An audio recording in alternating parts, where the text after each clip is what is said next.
SSC CGL के लिए कुछ इंपॉर्टेंट टॉपिक्स देखने वाले इकोनॉमिक्स से जो जीएस में क्वेश्चन बन जाते हैं वो हम लोग देखने वाले हैं।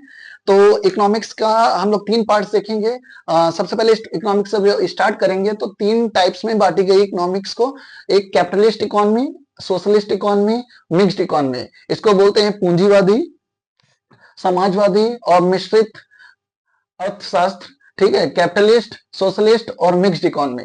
तो कैपिटलिस्ट जो है उसमें चारों फैक्टर्स जो प्रोडक्शन के हैं आपने पढ़े होंगे, लैंड, लेबर, ह्यूमन कैपिटल,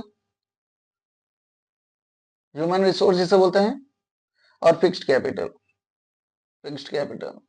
तो ये जो 4 फैक्टर्स होते हैं 1, 2, 3 और 4, ये चारों फैक्टर्स पे जो प्रोडक्शन के फैक्टर्स हैं, ये चारों प्रोडक्शन के फैक्टर्स हैं। इन चारों प्रोडक्शन के फैक्टर्स पे अगर किसी एक व्यक्ति का या फिर किसी प्राइवेट व्यक्ति का, किसी एक व्यक्ति का अगर अधिकार रहता है तो उसे हम लोग कैपिटलिस्ट इकोनॉमी कहते हैं। जैसे मान लेते हैं अंबानी जी हैं, तो जमीन उनकी, लेबर उनके, ह्यूमन रिसोर्स, इंटेलिजेंस उनकी और फिक्स्ड कैपिटल और उनमें लगने वाले मशीनरीज वगैरह सब उनका। तो ये हो गया कैपिटलिस्ट इकोनॉमी।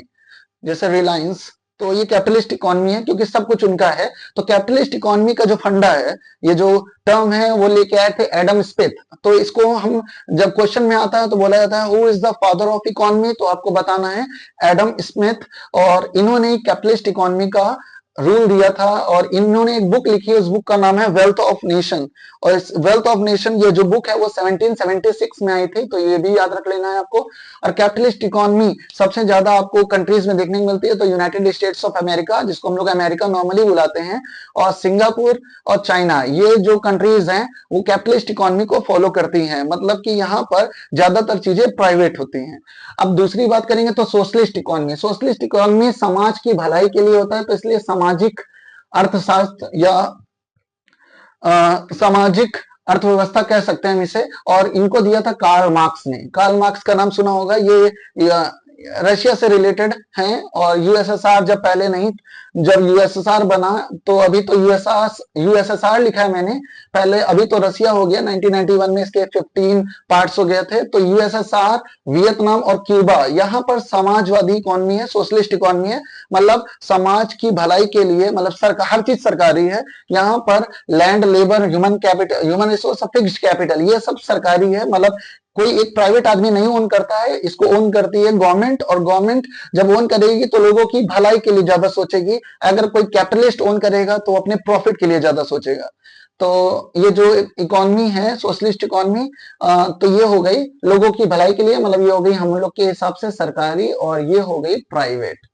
इतनी बात आपको समझ में आ गई। अब इसके हिसाब से आप देखते हैं अगला, मिक्स्ड इकोनॉमी। मिक्स्ड इकोनॉमी क्या होती है? जब किसी भी, जब ये 4 फैक्टर्स के ऊपर दोनों का कंट्रोल होता है, प्राइवेट का भी और गवर्नमेंट का भी, तो उसे हम लोग बोलते हैं मिक्स्ड इकोनॉमी। तो इंडिया में जो इकोनॉमी है वो मिक्स्ड इकोनॉमी है। मतलब प्राइवेट आदमी भी ओन करता है, गवर्नमेंट भी ओन करती है। प्राइवेट में आप जानते ही हो, अंबानी, अडानी, बिरला, ये सारे हैं प्राइवेट कैपिटलिस्ट हैं, और गवर्नमेंट भी ओन करती है। तो आपको ये पता है रेलवे में भी ऐसा ही है, मिक्स्ड इकोनॉमी है, कोऑपरेटिव में जा रहा धीरे धीरे। तो मिक्स्ड इकोनॉमी का जो टर्म है वो लेके आए थे जॉन मिनहार्ड, और इनकी बुक है जनरल थ्योरी ऑफ एम्प्लॉयमेंट। और ज्यादातर मिक्स्ड इकोनॉमी आप देखोगे इंडिया में। तो ये 3 टर्म्स हैं, capitalist economy, socialist economy, mixed economy. Economy के फादर बोला जाएगा तो आप एडम स्मिथ मारोगे, लेकिन आपको मैंने डीप बता दिया, capitalist economy Adam Smith, socialist economy Karl Marx, mixed economy John Maynard. अब आते हैं ड्यूअल इकोनॉमी। ड्यूअल इकोनॉमी क्या होती है? जब इकोनॉमी में नई टेक्नोलॉजी भी इंट्रोड्यूस होती है, न्यू टेक्नोलॉजी, जैसे अभी डिजिटल इंडिया चल रहा है। और ये जो परंपरागत है, कस्टमरी, परंपरागत जो पीछे से चला आ रहा है, जो रीति रिवाज, उस पर भी बेस्ड होती है, तो उसे ड्यूअल इकोनॉमी कहते हैं। ठीक। अब पैरेलल इकोनॉमी क्या होती है? पैरेलल इकोनॉमी क्या होती है? जब ब्लैक मनी एक ऐसा मनी होता है जिस पर आप टैक्स नहीं देते। जैसे मान लो कि आपने 100 करोड़ रुपए कमाए और 100 करोड़ के 100 करोड़ आपने रख लिए, और गवर्नमेंट का जो हक था, मतलब टैक्स था, आपने नहीं दिया, उसे हम लोग बोलते हैं पैरेलल मनी। तो मिक्स्ड इकोनॉमी जब ब्लैक मनी और white money, black money and white money दोनों बराबर लेवल पे आ जाते हैं, मतलब दोनों बराबर हो जाते हैं देश में, तो उसे पैरेलल इकोनॉमी कहते हैं। और ये बहुत खतरनाक है देश के लिए। पैरेलल इकोनॉमी नहीं होनी चाहिए, मतलब कि ब्लैक मनी नहीं होना चाहिए, और व्हाइट मनी के तो होना ही होना चाहिए। ब्लैक मनी मतलब ऐसा मनी जिस पर टैक्स ना दिया गया हो, उसे ब्लैक मनी कहते हैं। अब ब्लैक मनी तो मैंने आपको बता दिया, ब्लैक मनी क्या होता है, एक ऐसा पैसा जिस पर आपने टैक्स ना दिया हो, उसे आप बोलते हैं ब्लैक मनी। मॉनेटरी इनकम क्या होता है, ऐसा पैसा जिस पर आपने मेहनत की हो और मेहनत के बदले आपको पैसा मिला हो। जैसे मान लेते हैं कोई लेबर आदमी है या फिर कोई सैलरीड पर्सन है, मंथली उसको मिलता है 50,000 रुपए, 50,000 रुपीज मिलता है, और 50,000 के 50,000 वो अपने पास रख लेता है, तो इसे बोलते हैं मॉनेटरी इनकम। आपके मेहनत के बदले जो आपको पैसा मिलता है उसे बोलते हैं मॉनेटरी इनकम। अब मेहनत के बदले तो पैसा मिला, चलो ठीक है, लेकिन इस पर अगर आपने टैक्स दे दिया, टैक्स गवर्नमेंट का हक है क्योंकि देश इसी से चलता है, तो 50,000 रुपए पे जो टैक्स आपका लगा, आपने उसको माइनस कर दिया, तो उसे बोलते हैं डिस्पोजेबल इनकम। Disposable income.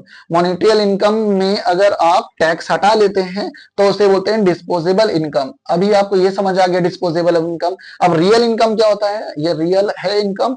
तो रियल इनकम का मतलब होता है डिस्पोजेबल इनकम, मतलब ये वाली इनकम जिस पर आपने टैक्स हटा लिया है। डिस्पोजेबल इनकम में अगर आप डिस्पोजेबल इनकम में अगर आप जितना भी डेप्ट वगैरह है, कर्जा आपका पास है, अगर आपने वो उतार दिया, उसके बाद जितना पैसा आपका बचा उसे बोलते हैं रियल मनी। जैसे मान लेते हैं 50,000 रुपए इस भाई साहब ने कमाया और इन्होंने टैक्स दे दिया कितना, तो मान लेते हैं 5,000 रुपए टैक्स दे दिया। 5,000 रुपए टैक्स में 45,000 बचा। 45,000 में इन्होंने अपना कर्जा वर्जा सब चुका दिया, किराया, दुकानदार से लेन लोन वगैरह ये सब पे करने के बाद मान लेते हैं इन्होंने 20,000 पे कर दिया। तो डिस्पोजेबल इनकम इनकी थी 45,000। 45,000 में 2,000 20,000 इन्होंने पे कर दिया, तो इनके पास बचा कितना, 25,000 रुपए इनका रियल इनकम है।